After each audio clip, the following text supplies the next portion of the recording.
Oui, bienvenue à Parole autochtone, ici c'est Mélissa Mollin-Dupuis. Alors cette semaine, je vais vous ramener en 2019 dans une histoire que vous avez peut-être probablement déjà entendue parce qu'elle a quand même été beaucoup médiatisée. C'est l'histoire d'un grand-père et de sa petite fille de 12 ans à l'époque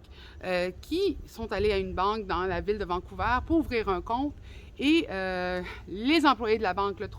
trouvant tous les deux suspects ont appelé les polices. 2 agents de police ont arrêté l'aîné et sa petite fille de 12 ans et les ont menottés. Fait que vous pouvez imaginer que ce fut un moment assez traumatisant pour un enfant qui s'en venait faire l'ouverture d'un compte bancaire, ce qui devrait être une action très banale en soi au Canada, mais qui, dans le cas de beaucoup de personnes autochtones, que ce soit dans les milieux de la santé, dans les milieux de la banque, dans beaucoup de milieux où on veut aller chercher des services, peuvent devenir, comme dans ce cas-ci, un moment qui change ta vie, qui vient te faire face à du racisme ou de la discrimination dans le système. C'est passé depuis 2019 dans les cours de droit de la personne, et justement, ça a été reconnu comme un acte de racisme systémique, c'est-à-dire que ça leur est arrivé parce qu'ils étaient membres des Premières Nations, parce qu'ils ont vécu du racisme et de la discrimination. Il y a eu une entente qui a été faite, il y a eu une compensation pour les victimes, il y a eu 100 000 $ qui a été donné justement pour le centre de réparation, de justice réparatrice, excusez-moi, de la communauté de la nation Eltuk. Et en plus, il y a eu promesse d'une cérémonie d'excuses. Et justement, c'est pour ça que j'arrive aujourd'hui, cette cérémonie a eu lieu cette semaine. Cependant, elle a dû être annulée dû à l'absence des 2 policiers qui ont été à la base de l'arrestation, qui a été reconnue comme un acte de discrimination. Et ça l'a fait en sorte que dans le système de justice réparatrice de la nation Eltuk,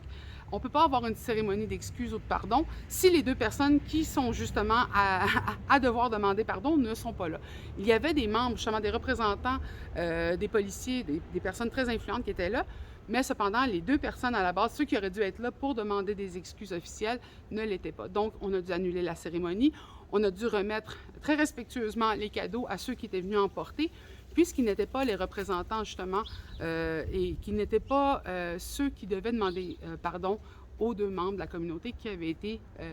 biaisés.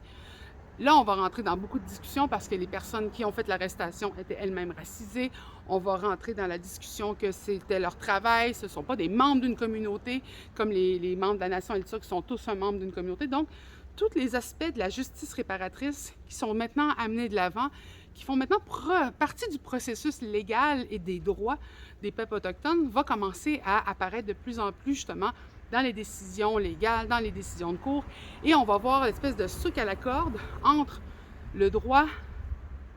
des personnes autochtones d'avoir des représentations de leurs droits ancestraux, des droits qui n'ont jamais été effacés, qui ont toujours été reconnus d'ailleurs par le droit canadien, et aussi le système, celui qui a dû être infaillible pendant très longtemps pour pouvoir faire en sorte qu'on se sente justifié de l'appliquer sur des personnes autochtones, telles que ça a été fait pour les pensionnats, les réserves, etc.